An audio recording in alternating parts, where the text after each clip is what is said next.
Modern snakes range in size from several inches to 33 feet.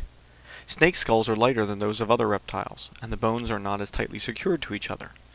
Snakes can't chew because the ability to chew could restrict the size of the prey that they could eat. The upper jaws are not fused to each other or to the brain case.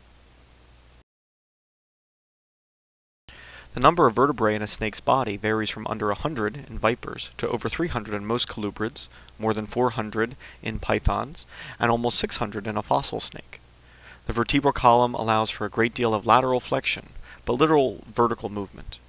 The muscles between the ribs, the intercostal muscles, are responsible for all movement in snakes. A snake can typically survive with only 6 to 30 meals per year.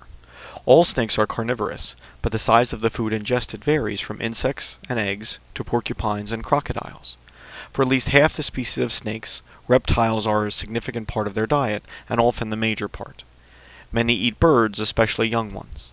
In the northern hemisphere, rodents may be a major source of food. Most of the snakes which eat fish can also eat amphibians.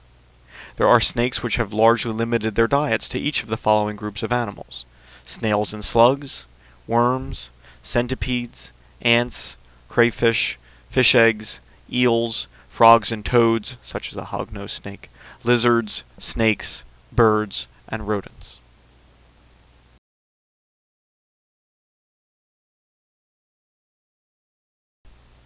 When snakes extract their tongues, they grasp odorants from the air and bring them to a vomeronasal organ in the roof of their mouths, where they analyze the scents.